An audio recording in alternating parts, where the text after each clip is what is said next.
Hello दोस्तों, आपका स्वागत है आपके अपने YouTube चैनल हिंदी कहानियाँ में। तो हाजिर हूँ मैं आपके सामने एक नई कहानी के साथ। ऐसी ही रोचक कहानी के लिए सब्सक्राइब करें हमारे YouTube चैनल हिंदी कहानियाँ को और बेल आइकन को प्रेस करना ना भूलें। तो चलिए शुरू करते हैं आज की कहानी। एक सफ़र ऐसा भी। एक रोज आरती शाम के वक्त ऑफिस से घर जाने के लिए ऑटो का इंतजार कर रही थी। कुछ देर इंतजार करने के बाद आरती को एक ऑटो मिल गया और वो उसमें बैठ गई। तभी उसके साथ एक लड़का भी ऑटो में बैठ गया। जहाँ पर आरती को जाना था, उस लड़के को भी उससे कुछ ही दूरी पर आगे जाना था। उस लड़के को देखते ही आरती समझ गई कि लड़का बहुत थका हुआ है। उस लड़के के कपड़े भी थोड़े गंदे थे। ऑटो में बैठने के 10 मिनट बाद ही उस लड़के को नींद आने लगी। वो लड़का कोशिश कर रहा था कि नींद ना आए, लेकिन उसको नींद आ जाती है और वो सो जाता है। करीब 5 मिनट के बाद उस लड़के को गहरी नींद आ गई और उसने अपना सर आरती के कंधों पर रख दिया। नींद इतनी गहरी थी कि उसको पता भी नहीं चला कि उसने अपना सर आरती के कंधों पर रख दिया है। आरती को इस बात का एहसास हुआ कि शायद ये लड़का बेचारा पूरा दिन काम करके थक गया है, इसलिए उसने उस लड़के से कुछ नहीं कहा। 5 मिनट के बाद रास्ता थोड़ा खराब आ गया और ऑटो थोड़ा उछलने लगा और एक झटका लगने से उस लड़के की नींद खुल गई।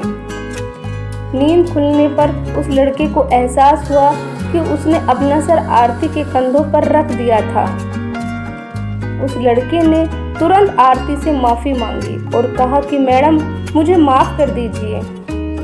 प्लीज़ मैडम, मुझे माफ़ कर दो, मुझसे गलती हो गई है। मैंने जो किया उसके लिए मैं बहुत शर्मिंदा हूँ, प्लीज़ माफ़ कर दो। वो लड़का लगातार आरती से माफ़ी मांगता रहा। आरती ने कहा, अरे इसमें इतना माफ़ी मांगने की कोई ज़रूरत नहीं है। मैंने देखा कि आप बहुत थके हुए थे। मैंने तो सिर्फ आपको 5 मिनट के लिए अपना कंधा दिया। इसमें माफ़ी मांगने की कोई ज़रूरत नहीं है। तुम क्यों इतनी माफ़ी मांग रहे हो? आरती की बात सुनकर उस लड़के ने राहत की सांस ली और कहा कि मैडम, आप बहुत अच्छी इंसान हो। लड़के ने आरती से ये भी कहा कि मैं डर गया था कि कहीं आप मुझे आवारा लड़का ना समझे। आपने तो इस बात का बिल्कुल भी बुरा नहीं माना। अगर आपकी जगह पर कोई दूसरी लड़की होती तो वो मेरी इस हरकत के लिए पुलिस में रिपोर्ट कर देती। मैडम, मैं एक अच्छे परिवार से हूँ और कुछ दिन पहले ही मुझे मार्केटिंग की जॉब मिली है। मैं तो डर गया था कि आप मेरी इस हरकत के लिए पुलिस में रिपोर्ट कर देंगी और उसके बाद मेरा पूरा करियर खराब हो जाएगा। लड़के ने ये भी कहा कि इसके संबंधित मैंने सोशल मीडिया में बहुत सारे किस्से भी देखे हैं। मैं तो अब लड़कियों को देखकर ही डरता हूँ। उस लड़के की ये सब बात सुनकर आरती बहुत हैरान रह गई। हम भी ये बात सुनकर अनुमान लगा सकते हैं कि इस लड़के के दिल में कितना खौफ था। थोड़ा सोचो, अगर इस लड़के ने ये हरकत आरती के सिवा और किसी लड़की के साथ की होती तो क्या होता? वो लड़की आसानी से इस लड़के पर छेड़छाड़ का केस कर सकती थी और उसके बाद बड़ी आसानी से इस लड़के की पूरी लाइफ खराब हो जाती। या फिर वो इस आरती की तरह बात को अच्छे से समझती और केस नहीं करती। मैं सभी लड़कियों से यही कहना चाहूँगी कि सभी लड़के या मर्द खराब नहीं होते हैं और वो हमारा फ़ायदा उठाना नहीं चाहते हैं। हो सकता है कि कुछ लड़के ऐसी मानसिकता वाले हों, लेकिन सभी ऐसे नहीं होते हैं।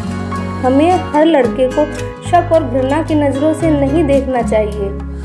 और मैं सभी लड़कों से यही कहना चाहूँगी कि सभी लड़कियाँ बिना सोचे समझे लड़कों पर केस नहीं करती हैं। इसके लिए आपको इस लड़के की तरह लड़कियों से डरने की कोई ज़रूरत नहीं है। तो ऐसी ही रोचक कहानियों के लिए सब्सक्राइब करें हमारे YouTube चैनल हिंदी कहानियों को। Please like, share and comment and don't forget to press bell icon. Thank you.